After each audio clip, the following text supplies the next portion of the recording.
Good evening. Thank you for joining me on this video discussion on JSTOR research for my dissertation topic that I am researching for this class.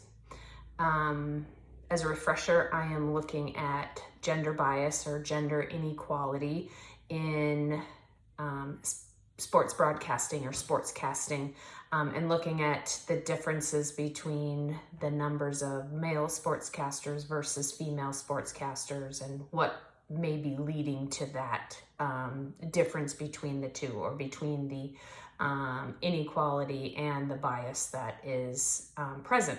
So for my research this week, I went into JSTOR, which, as we all know, has a plethora of books and articles and newspapers. Really anything that you want to find, you can find it.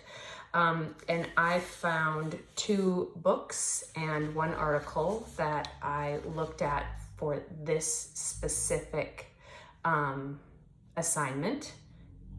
The article that I pulled, I'm not going to name the article name in this post, just because there is a word in the title that I'm not exactly very comfortable saying in this discussion post. However, I will have it in the bibliography.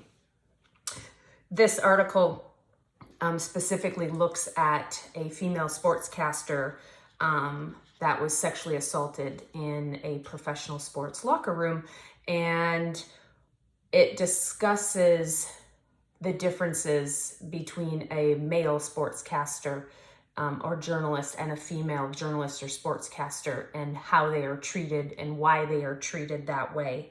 One of the lines in the article that I found was fascinating was, sexual harassment is as familiar to female sports journalists as the scent of sweat. So this article specifically looks at Lisa Olson. She is the journalist, and her incident, but it also addresses many other reasons that could be leading to why athletes feel that they get to behave the way they have been behaving to female sportscasters. The other 2 that I looked at were books. One was called Sports Journalism, A History of Glory, Fame, and Technology. And the specific chapter I looked at is called ESPN and Women Sports Writers and Broadcasters. And then the other book is called Sportista One, Female Fandom in the US. Now, the chapter I specifically looked at is called Sportista One, Professional Women in the Contested Space of Sports Media, Issues of Entry and Acceptance. Both of these books address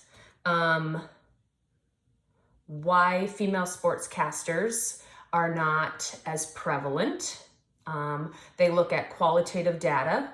They also look at quantitative data. Interviews are used, quite a few questionnaires. There's lots of quantitative data. They also look at the history of female sportscasters. They also address sexual harassment. They bring up some of the statistics about women working in professional sports. Like this data here, 2017 was the first female to call a play-by-play in the NFL in 30 years. So both of them address some of the issues that women are experiencing. And one of the main things that I noticed throughout the article and the books is that for a very long time, it shows that women were primarily hired to avoid having issues with affirmative action and the lawsuits for gender discrimination. Thank you.